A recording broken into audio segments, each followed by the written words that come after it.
एक महिला शाम के समय ऑफिस से वापस लौटती है अपने घर, जहां पर उसकी बेटी थी, उसका पति था। और जैसे ही वो आकर बैठकर फ़ोन चला रही थी तो उसी समय उसके मोबाइल फ़ोन में एक पोस्ट आता है सोशल मीडिया का, और उसे देखने के बाद इसकी आंखों में आंसू आ जाते हैं। यहाँ पर जो उसकी बेटी होती है वह जब अपनी माँ की आंखों में आंसू देखती है तो उससे कहने लगती है कि माँ, आप रो क्यों रही हो, क्या हुआ ऐसा। तो यहाँ पर जो माँ होती है वो बेटी को समझा देती है, कहती है कि नहीं बेटी, कुछ नहीं हुआ, कोई बात नहीं है। इसके बाद यहाँ पर जो बेटी होती है वो उस पोस्ट को देखने लगती है, जिस पोस्ट के अंदर एक बुजुर्ग आदमी जो कि ट्रेन के अंदर मिठाई बेच रहा था, और साथ में उसके एक महिला थी जिसने उसके कंधों पर हाथ रख रखा था। भले उसके चेहरे पर मुस्कान थी, लेकिन यहाँ पर उनके आंखों में बेबसी साफ साफ दिखाई दे रही थी।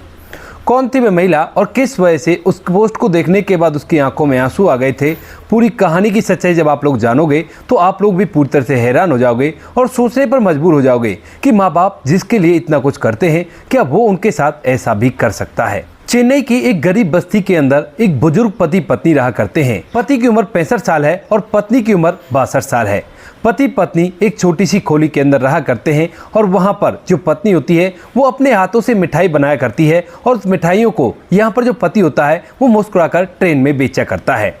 एक दिन शाम का समय होता है, और शाम के समय जब यहाँ पर पत्नी बाहर से खाना लेने के लिए पैसे इकट्ठा कर रही थी तो उसे पता चलता है कि उनके पास इतने पैसे नहीं है कि वो खाना लाकर खा सकें। तो इसी वजह से वो अपने पति से कहने लगती है कि आज भी हमारे पास पैसे नहीं है। तो यहाँ पर जो पति होता है जिसका नाम रामास्वामी होता है, वो मुस्कुराते हुए अपनी पत्नी लता से कहने लगता है कि लता, कोई भी दिक्कत नहीं है, हम बाद में खाने खा लेंगे और एक दिन भूखा रह लेंगे, तो कोई भी दिक्कत नहीं है। ऐसा कहकर पति मुस्कुराने लगता है और पत्नी भी उसकी मुस्कुराहट में उसका साथ देती है। यहाँ पर अक्सर ऐसे ही हुआ करता है दोस्तों, जब इनके पास दूसरे दिन की मिठाई बनाने के लिए पैसे नहीं बचते हैं तो ये अपना खाना नहीं खाया करते हैं, ताकि दूसरे दिन वो मिठाई बना सकें और उस मिठाई से इस खोली का किराया और साथ में अपनी जीविका चला सकें। इसी वजह से आज भी वो ऐसा ही करते हैं, और पति पत्नी शाम के लिए मिठाइयों का सामान लाते हैं और मिठाई बनाकर तैयार कर देते हैं। और दूसरे दिन सुबह उठकर यहाँ पर जो पति होता है वो मिठाइयों की टोकरी को अपने कंधे पर रखता है और उसकी पत्नी को अपने साथ लेकर वहाँ से सीधा रेलवे स्टेशन चला जाता है, और वहाँ पर जितनी भी ट्रेन आया करती हैं उन सभी के अंदर जा जाकर वह लोगों को मिठाई बेचा करता है, अपने चेहरे पर मुस्कान लेकर। हालांकि उसे पता है कि उसके अंदर कितना दर्द छुपा हुआ है, लेकिन फिर भी वो ग्राहकों से हंसकर बात किया करता और लोगों के साथ मजाक भी कर दिया करता है। यहाँ पर जब लोग उसके मिठाई बेचने के अंदाज को देखते हैं, चेहरे पर मुस्कान और लोगों से हंसी ठिठोले करता हुआ, साथ में उसकी पत्नी है जिसने उसके कंधे पर हाथ धर रखा है, तो उसके बाद लोग भी उससे मिठाई खरीदने लगते हैं। और यहाँ पर लोग बस केवल ऊपर ऊपर से उसे देखते हैं। लेकिन तभी ट्रेन के अंदर एक ऐसा ही व्यक्ति था जिसे जिंदगी से अनुभव काफ़ी ज़्यादा मिले हुए थे।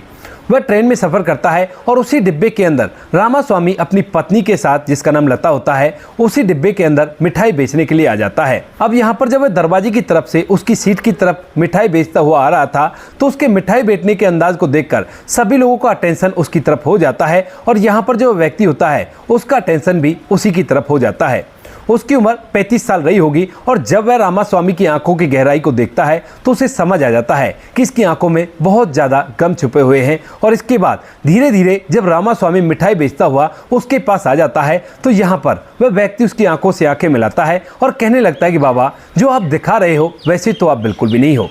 यहाँ पर जो रामास्वामी होता है पहले तो इस बात को पलटने की कोशिश करता है और कहता है कि बेटा, मैं क्या दिखा रहा हूँ और क्या मैं नहीं हूँ। तो यहाँ पर वह व्यक्ति कहता है कि अंकल जी देखो, मुझे ज़िंदगी से काफ़ी ज़्यादा अनुभव मिले हुए हैं, तो मैं आपको देखकर बता सकता हूँ कि आपकी ज़िंदगी में बहुत कुछ ऐसा हुआ है जिसकी वजह से आप मजबूर होकर ये काम कर रहे हो। तो यहाँ पर रामास्वामी उसे टबारते हुए कहता है कि नहीं, ऐसा कुछ नहीं है, तुम ये बताओ कि तुम्हें मिठाई लेनी है या फिर ऐसे ही खामाखा टाइम पास करने के लिए मुझसे बात कर रहे हो। ऐसा कहकर वह हंसते हुए आगे की तरफ बढ़ जाता है, और यहाँ पर जो व्यक्ति होता है वह समझ गया था कि सच में ये बुजुर्ग काफ़ी ज़्यादा छुपा रहा है। इसके बाद धीरे धीरे वह उस डिब्बे के अंदर मिठाई बेच देता है और वहाँ से जाकर दूसरी तरफ जाकर खड़ा हो जाता है कि इस बार ट्रेन रुकेगी तो उसके बाद दूसरी डिब्बे में चढ़ जाऊँगा और फिर से अपनी मिठाइयों को बेचने लगूंगा। यहाँ पर जो व्यक्ति होता है वह कैसे भी करके अब उसकी कहानी को जानना चाहता है, क्योंकि ये कैरेक्टर उसे काफ़ी ज़्यादा इंटरेस्टिंग लगता है। इसी वजह से यहाँ पर जो व्यक्ति होता है जिसका नाम विकास होता है, वह सीधा उस जगह पर चला जाता है जहाँ पर रामास्वामी अपनी पत्नी लता के साथ बैठा हुआ है और उन पैसों को गिन रहा है जो अब तक इस डिब्बे में मिठाई बेचने के बाद उनके पास हुए हैं। दोनों के दोनों उस जगह पर बैठे हुए थे जहां पर ट्रेन में वॉशरूम होता है। और उसी जगह पर जाकर जैसे विकास उनसे कहने लगता है कि अंकल जी, मुझे आपसे बात करनी है, क्या आपके पास थोड़ा सा समय है? तो यहाँ पर जो रामास्वामी होते हैं उसे देखते ही समझ गए थे कि ये उसके बारे में कुछ ना कुछ जानना चाहता है और वह किसी को भी अपनी कहानी नहीं बताना चाहते थे। तो वह कहते हैं कि नहीं बेटा, अभी तो मुझे ना ट्रेन में और भी मिठाई बेचनी है और थोड़ी देर में स्टेशन आएगा और वहाँ से उतरकर मुझे अगले डिब्बे में जाना है। इसके बाद यहाँ पर जो व्यक्ति होता है जिसका नाम विकास होता है, वो कहता है कि कोई बात नहीं, आप ऐसा करो, मैं आपकी सारी मिठाइयाँ खरीद लेता हूँ, उसके बाद तो आप मुझसे बात करोगे। अब जब सारी मिठाइयों को खरीदने की बात होती है तो अभी सुबह सुबह का ही समय था। तो रामास्वामी सोचने लगते हैं कि चलो कोई बात नहीं, इसको कहानी बता देता हूँ, कम से कम मेरी सारी मिठाइयाँ तो बिक जाएंगी। रामास्वामी जी कहते हैं कि ठीक है, तुम सारी मिठाइयाँ खरीद लो और उसके बाद मेरे पास टाइम ही टाइम होगा और तुम जितनी देर कहोगे मैं उतनी देर तुमसे बात कर सकता हूँ। इसके बाद यहाँ पर जो व्यक्ति होता है वह अपनी जेब से तकरीबन 2000 रुपये निकालता है और बुजुर्ग व्यक्ति के हाथ पर रख देता है। यहाँ पर जो रामास्वामी जी होते हैं अपने पास से 300 रुपये निकालते हैं और कहते हैं कि बेटा, मेरी मिठाई केवल 1700 रुपये की है और बाकी पैसे हमने कमा लिए हैं। वह व्यक्ति कहता भी है कि आप इनको रख लो, कोई बात नहीं है, लेकिन वो साफ साफ मना कर देता है और कहता है कि बेटा, जब तक बाजुओं में ताकत है हम लोग कमा कर खाएंगे, किसी का दिया हुआ हमें अच्छा नहीं लगता। इसके बाद यहाँ पर विकास और भी ज़्यादा इंप्रेस हो जाता है और अब वह कहने लगता है कि ठीक है अंकल जी, अब तो आपकी मिठाई बिक गई है, अब तो मैं आपसे बात कर सकता हूँ। तो यहाँ पर वह कहता है कि ठीक है बेटा, खूब शौक से बात करो, कोई भी दिक्कत नहीं है। यहाँ पर जो विकास होता है वह कहता है कि चलो यहाँ से उस जगह पर चलते हैं जहाँ पर मैं बैठा हुआ था, मेरे सामने 2 सीटें खाली हैं और वहाँ पर आप बैठ जाना, वहीं पर बैठकर बातें करते हैं। इसके बाद रामास्वामी और उसकी पत्नी लता दोनों के दोनों उसके साथ चले जाते हैं और वहाँ पर बैठकर जो विकास होता है वह उनसे पूछने लगता है उनके जीवन के बारे में और कहता है कि क्या दर्द छुपा रहे हो अपनी आंखों में और मुझे साफ साफ बताओ। इसके बाद यहाँ पर जो रामास्वामी होते हैं एकदम से उनकी आंखें नम सी हो जाती हैं, लेकिन फिर भी वह हिम्मत करते हुए उसे अपनी पूरी कहानी बताने लगते हैं। यहाँ पर जब विकास उनसे उनकी कहानी पूछ रहा था तो ट्रेन के अंदर कुछ ऐसे यात्री भी थे जो रेगुलर वहाँ पर सफ़र करते थे और जब वे देखते हैं कि इस बुजुर्ग की कुछ कहानी है तो वो लोग भी इस बात को गौर से सुनने लगते हैं। रामास्वामी बताता है कि हम लोग चेन्नई के पास ही के एक फलाने गांव में रहा करते थे, गांव का नाम में उन्होंने बताया था और हमारे पास अपनी पुश्तैनी ज़मीन भी थी। उस पुश्तैनी ज़मीन पर मैं खेती किया करता, मेरी पत्नी खेतों पर मेरे लिए रोटी ले जाया करती और हम लोग खुशियों के साथ जीवन व्यतीत कर रहे थे। हालांकि हमारे माता पिता काफ़ी दिन पहले मुझे छोड़कर चले गए थे, लेकिन उसके बाद भी ज़िंदगी बड़ी खुशनुमा व्यतीत हो रही थी और कोई भी कैसी भी दिक्कत नहीं थी। उसके बाद मेरी पत्नी लता को पहले तो बच्चे नहीं होते हैं और जब मैं काफ़ी ज़्यादा इलाज करवाता हूँ तो उसके बाद हमें एक बच्चा हो जाता है जो कि एक लड़की थी जिसका नाम हम रखते हैं लता। अब लता को पाकर हम बड़े खुश होते हैं कि ठीक है, अब परिवार के अंदर एक और सदस्य बढ़ गया है और अब परिवार अच्छी तरह से चलेगा। लेकिन उसके बाद जब धीरे धीरे समय बीतता है और हम लोग ये देखते हैं कि और बच्चे नहीं हो रहे हैं तो मैं डॉक्टर साहब से दोबारा से चेकअप करवाता हूँ और वो बताते हैं कि आपको केवल एक ही बच्चा हो सकता था और वो आपका बच्चा हो चुका है, तो इसी के सहारे आपको ज़िंदगी जीनी होगी। इस बात का हम दोनों को दुख तो बहुत होता है क्योंकि हमें बेटा नहीं हुआ था, लेकिन फिर हम सोचते हैं कि हम अपनी बेटी को ही बेटू की तरह पालेंगे और कोई भी कैसी भी दिक्कत नहीं है। ऐसा सोचकर मैं और मेरी पत्नी अपनी बच्ची को पढ़ाने लिखाने लगते हैं और धीरे धीरे समय बीतता है। समय के साथ साथ जो हमारी बेटी होती है वो पढ़ लिख जाती है और जब वह अच्छी तरह से पढ़ाई लिखाई करके 12वीं क्लास अच्छे नंबर से पास कर लेती है तो यहाँ पर गांव के लोग भी उसकी तारीफ करने लगते हैं कि बिटिया पढ़ने लिखने में काफ़ी ज़्यादा तेज है और इसको अच्छे से कॉलेज में पढ़ाना। तो इसी वजह से मैं अपनी पत्नी से बात करता हूं और पत्नी के साथ मिलकर गांव को छोड़कर यहां पर शहर में आ जाता हूं और शहर में आकर अपना घर ले लेता हूं कुछ पुश्तैनी ज़मीन को बेचकर।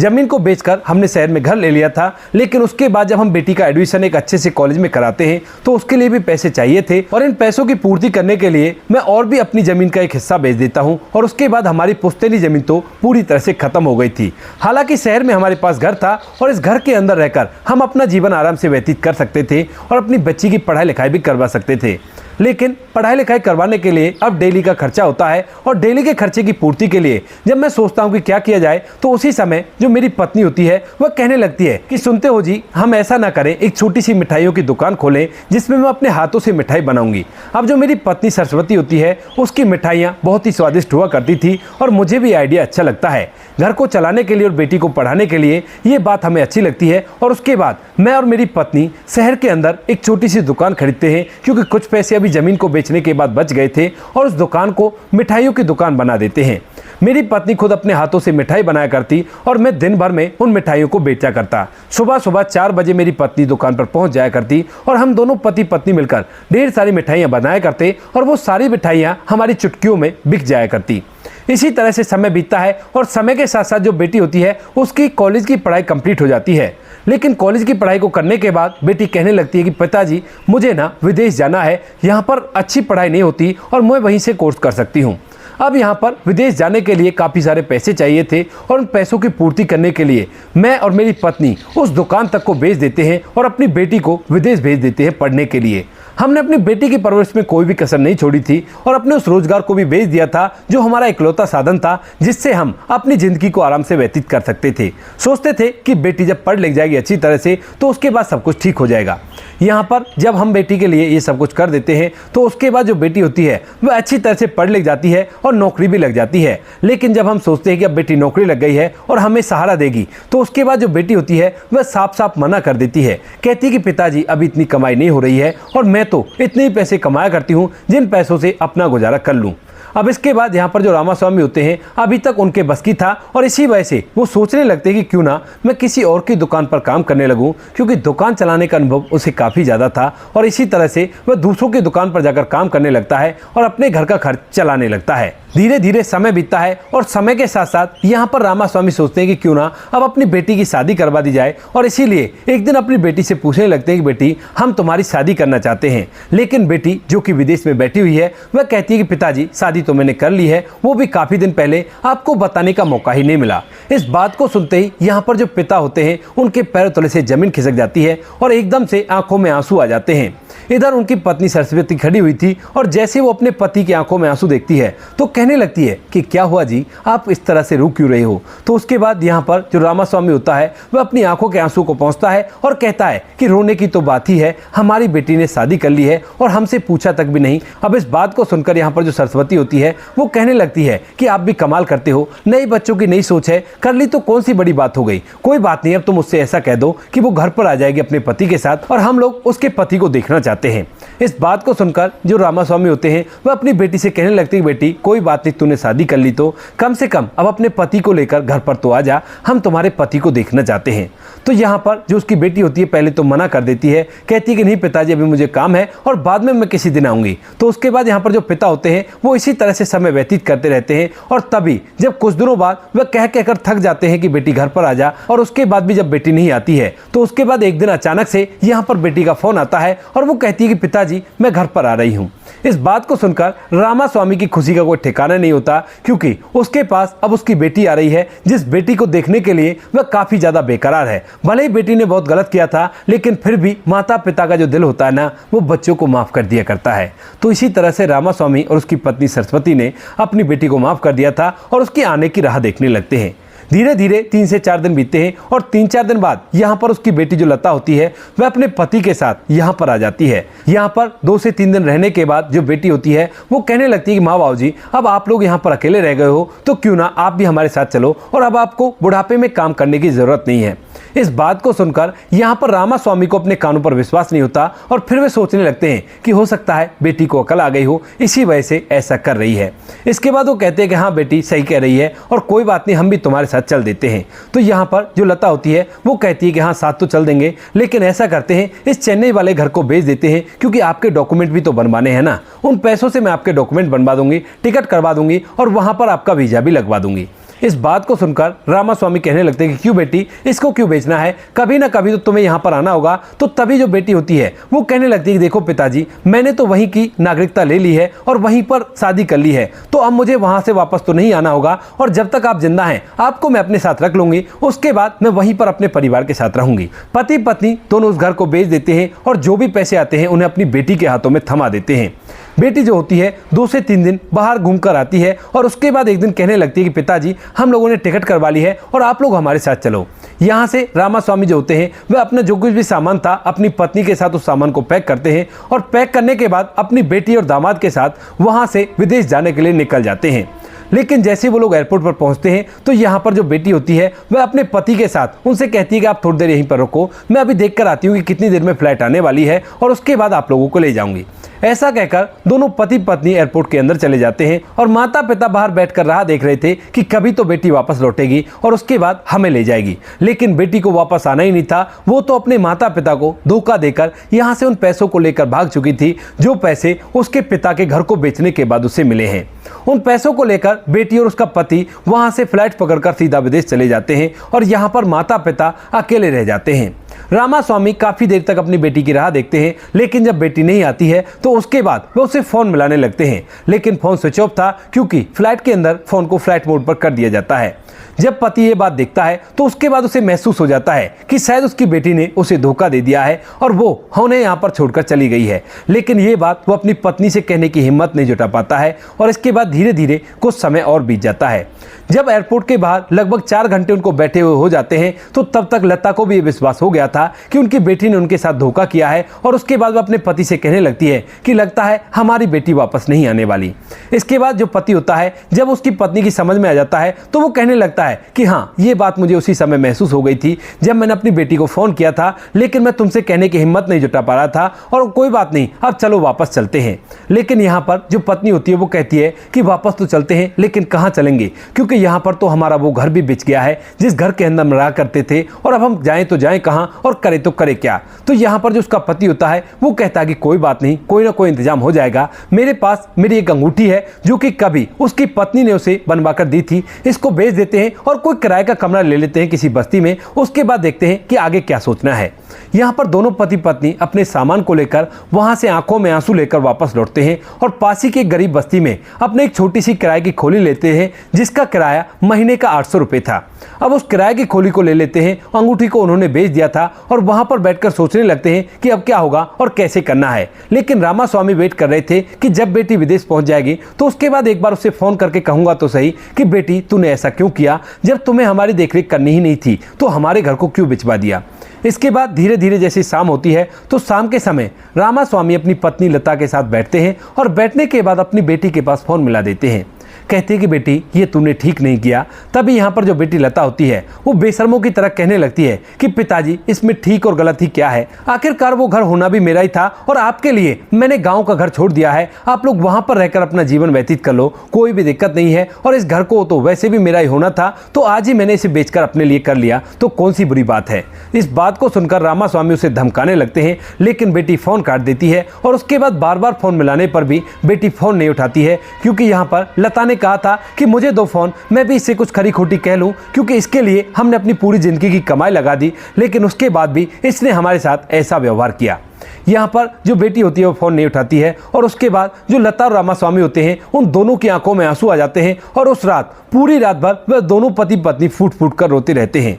तकरीबन जब सुबह के 4 बज जाते हैं उस टाइम पर जो रामास्वामी होता है वो कहता है कि छोड़ो इस तरह से रोना, क्योंकि अभी तो हमारे हाथ पैरों में जान है और अभी हम इस तरह से हिम्मत नहीं हार सकते, क्योंकि किसी ने कहा है कि जब तक हाथ पैरों में दम हो उस टाइम तक हिम्मत नहीं हारनी चाहिए, क्योंकि ये जिंदगी है और जिंदगी को लड़के जीना पड़ता है। इस बात को सुनकर पत्नी को भी हिम्मत आती है और उसके बाद वो कहती है कि वो बात तो आपकी ठीक है, लेकिन अब हम लोग करेंगे क्या। तो यहाँ पर रामास्वामी और लता दोनों बैठकर सोचने लगते हैं और सोचने के बाद उनके दिमाग में आता है कि क्यों ना हम इन पैसों से जो अंगूठी को बेचने के बाद बचे हैं उन पैसों से थोड़ी बहुत मिठाइयां घर के अंदर ही बनाएं और उन मिठाइयों को ट्रेन के अंदर बेचेंगे, क्योंकि इस बस्ती से काफी नजदीक रेलवे स्टेशन था। उसके बाद वो दोनों हिम्मत नहीं हारते हुए इसी काम को करते हैं और ऐसा ही करते करते विकास उन्हें मिला था। और जब विकास और डिब्बे के वो लोग जो लोग उसकी कहानी को बड़ी गौर से सुन रहे थे वह इस पूरी कहानी को सुनते हैं तो उसके बाद सभी की आंखें नम हो जाती हैं और सभी लोग फूट फूट कर रोने लगते हैं। रामास्वामी जब सभी को रोता हुआ देखते हैं तो एक छोटा सा चुटकुला कहते हैं और चुटकुले को कहकर सभी के रोते हुए चेहरे को एकदम से हंसा देते हैं और कहते हैं कि देखो, जिंदगी में रोना कभी भी नहीं चाहिए, क्योंकि मैंने और मेरी पत्नी ने रोकर काफी ज्यादा देख लिया है,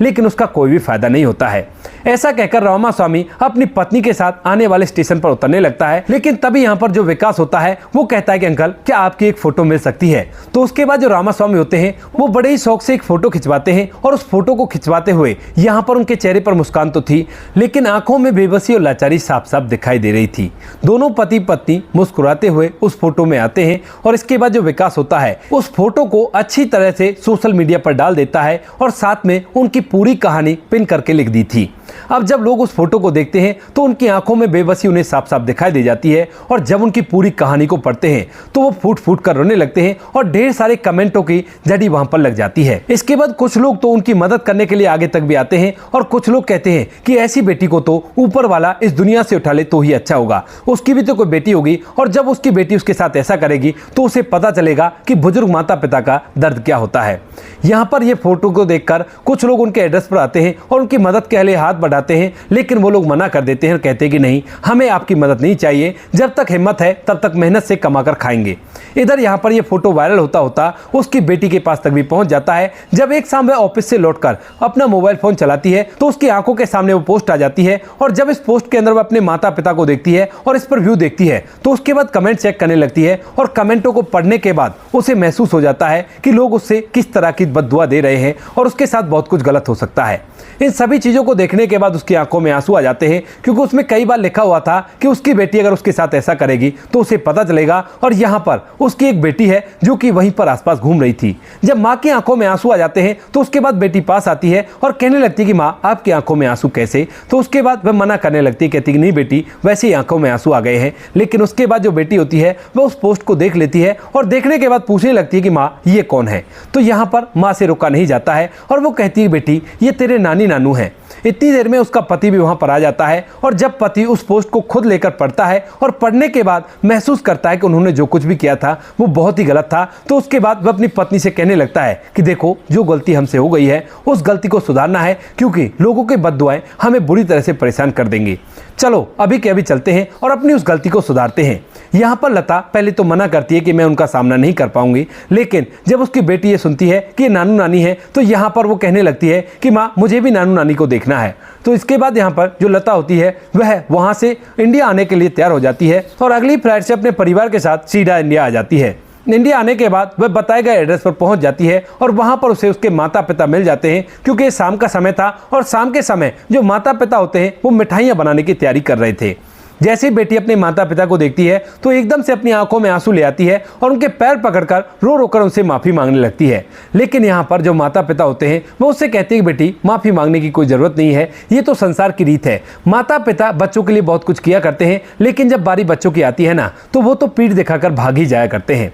इसके बाद यहाँ पर जो उनका दामाद होता है वह भी उनके पैर पकड़कर उनसे माफ़ी मांगता है और कहता है कि जो गलती हमने की है उस गलती को हम दोहराना नहीं चाहते, क्योंकि लोगों की बद्दुआएं लग रही हैं और मेरी बेटी भी इन सभी चीज़ों को देख चुकी है, तो कल को वो हमारे साथ ऐसा ना करे, इसीलिए आपको हमारे साथ चलना होगा और हम आपकी अच्छी तरह से देखरेख करेंगे और आप हमारे साथ ही रहना। माता पिता मना करते हैं, लेकिन वो लोग जबरदस्ती करके उनको अपने साथ ले जाते हैं और आज तक भी रामा स्वामी और उनकी पत्नी बेटी के साथ अच्छी तरह से रहा करते हैं और कोई भी कैसी भी दिक्कत नहीं है। तो दोस्तों, ये थी आज की कहानी। आपको कैसी लगी कमेंट सेक्शन में बता देना। वीडियो अगर अच्छी लगे तो वीडियो को लाइक और चैनल को सब्सक्राइब जरूर करें, ताकि हमें थोड़ा सा हौसला मिल सके आप लोगों के लिए ऐसी अच्छी वीडियो बनाने के लिए। इन कहानियों को सुनाने का उद्देश्य किसी को परेशान करना बिल्कुल भी नहीं है। ये कहानी आपको इसलिए सुनाई जाती है ताकि आप लोग इन कहानियों में से कुछ ना कुछ सीख सको और अपने जीवन में उस चीज़ को अप्लाई कर सको। मिलते हैं किसी नेक्स्ट वीडियो नए टॉपिक के साथ, तब तक के लिए जय हिंद, जय भारत, जय हिंदुस्तान।